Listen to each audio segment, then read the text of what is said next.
प्रिय मित्रों, मेरे चैनल वाणी में आपका स्वागत है। आज मैं गृह प्रवेश के बारे में ऐसा चीज बताऊंगा जो आपको कहीं नहीं मिलेगा।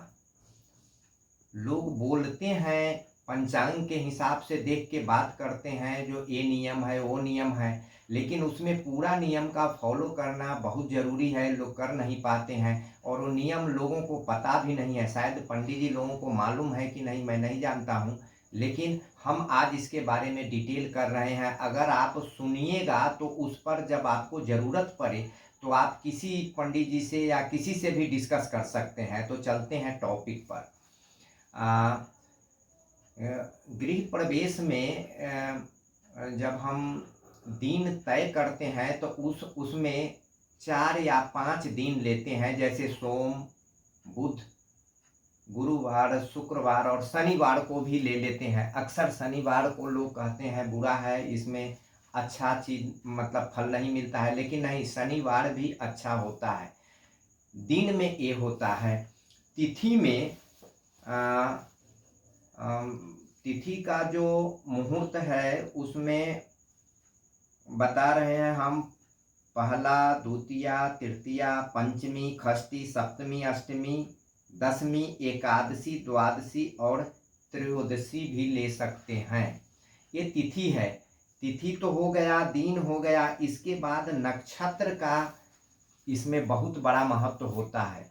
जो नक्षत्र के बारे में किसी भी पंचांग में कुछ अलग चीज दिया हुआ है, किसी पुस्तक में कुछ अलग चीज दिया हुआ है, लेकिन जो मूल है, जो इसका मूल नक्षत्र सिद्धांत के हिसाब से आता है, उसके बारे में हम बता रहे हैं। वो रोहिणी है, मृगशिरा है, उत्तरा फाल्गुनी है, चित्रा है, अनुराधा है, उत्तराषाढ़ा, उत्तरा भाद्रपद, रेवती।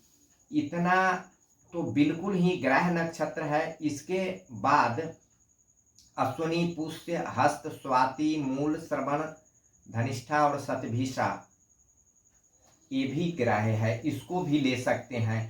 पंचांग कार्ड भी बताते हैं, इसको पुस्तक में भी दिया हुआ है और ये सही है। इसमें कहीं से कुछ नहीं किंतु परंतु नहीं है। लेकिन इसके बाद का जो है आगे का नियम, वो गृह स्वामी के राशि के हिसाब से जब हम लग्न तय करते हैं कुंडली बनाकर, तो उस लग्न के हिसाब से गृह स्वामी का राशि जो है सो तीसरे, छठे, 10वें और 11वें भाव में होना मस्ट है।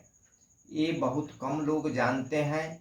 इसको उपचय भाव कहते हैं, वृद्धि का भाव कहते हैं। इसमें अगर चंद्रमा उस समय गोचर में रहता है तो उस परिवार में वंश दर वंश आने वाले लोगों की वृद्धि ही होती है। सभी चीज में कभी किसी चीज में कमी नहीं होगा।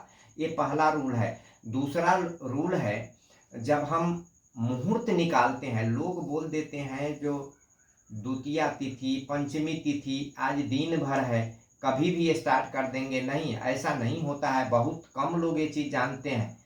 मुहूर्त होता है। मुहूर्त किसी चीज का, पूजा पाठ का और स्टार्टिंग करने का मुहूर्त होता है। बाद में चाहे वो कुछ भी, कोई भी तिथि आ जाए, कोई नक्षत्र चेंज हो जाए, कुछ भी हो जाए, लेकिन मुहूर्त पर आप पूजन सामग्री पूरा इकट्ठा कर लीजिए और फिर इसके बाद जब मुहूर्त हो तो पंडित जी के साथ बैठिए। स्टार्टिंग मुहूर्त में होना चाहिए। मुहूर्त कभी 1.5 घंटे का, कभी 2 घंटे का, कभी 2.25 घंटे का भी होता है। वो तिथि और नक्षत्र के हिसाब से देखा जाता है। उसमें आप लग्न लेते हैं मुहूर्त में, स्थिर लग्न। सबसे पहले स्थिर लग्न को अनिवार्यता दिया गया है, उसमें जरूरी है स्थिर लग्न लेना। अगर स्थिर लग्न नहीं मिल रहा है और मजबूरी है तो आप फिर उसमें द्विस्वभाव लग्न भी ले सकते हैं। लेकिन चर लग्न में ये नहीं होना चाहिए। ये सबसे बड़ा इसका, ये भी बहुत बड़ा एक रूल है। चंद्रमा सन्मुख होना चाहिए, काल पीठ पर या बाएं दाएं, दाएं भी हो सकता है, सन्मुख नहीं होना चाहिए काल। और सूर्य चंद्रमा सन्मुख और दाहिना होना चाहिए, ठीक इसके उल्टा सूर्य बामा होना चाहिए। बहुत कम लोग ये चीज बताएंगे। तो बामा कब होगा, कब देखेंगे बामा, इसका नियम है। बामा तब देखेंगे जब आपके मुहूर्त के हिसाब से जो लग्न कुंडली बनेगा, उस लग्न कुंडली से 8वें से 12वें घर तक जब सूर्य बैठ जाएगा किसी भी भाव में, तो बामा सूर्य कहलाता है। वो उस दिन के लग्न पर निर्भर करता है। और गृह स्वामी के लग्न से वो लग्न जो जिसमें आप पूजा शुरू करवा रहे हैं, मुहूर्त शुरू करवा रहे हैं, वो 8वां नहीं होना चाहिए। साथ में उस समय अशुभ ग्रह की जो स्थिति होगी 3, 6 और 11 में हो तो ज़्यादा बेटर है। 8वां और 12वां घर पूर्ण रूप से खाली हो तो और ज़्यादा अच्छा है। और शुभ ग्रह जितने हैं वो केंद्र में हो, त्रिकोण में हो तो बहुत बढ़िया है। ऐसे बैठाने की कोशिश करें। लेकिन एक चीज और देखें, कहीं भेद ना हो। गुरु और शुक्र का इसमें तो भेद होना ही नहीं चाहिए।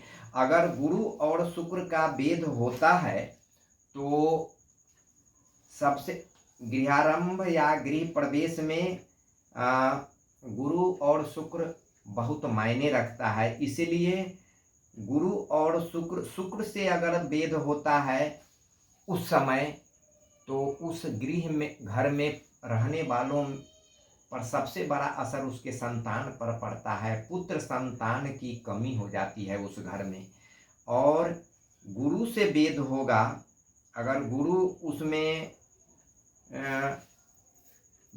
गुरु पीड़ित हो रहे हैं, उस समय गुरु का भेद हो रहा है, तो उस घर में ज़्यादा सन्यासी वैराग्य वाले लोग निकलते हैं। और ज़्यादा कदा ऐसा भी होता है कि कलह क्लेश से दुखी होकर के घर के पुरुष लोग जो होते हैं वो घर छोड़ के बाहर वैराग्य धारण कर लेते हैं। इसीलिए गुरु और शुक्र का भेद कभी नहीं होना चाहिए। और चंद्रमा बलिष्ठ हो, सूर्य की डिग्री अच्छी होनी चाहिए। कृष्ण पक्ष में पंचमी से लेकर के और शुक्ल पक्ष के द्वितीया तृतीया तिथि तक नहीं होना चाहिए। ये सब देखा जाता है। तो ये पूर्ण देखने के बाद तब उसका निर्णय करें जो आज हमारा दिन गृह प्रवेश का है या नहीं। पंडितों या ज्योतिष पर दबाव नहीं देना चाहिए। और सब चीज़ अगर मिल गया तो उस घर में रहने वालों पर इसका शुभ प्रभाव पड़ेगा। आने वाले उनका वंशज भी है वो सुखी रहेगा। नमस्कार। इति शुभम।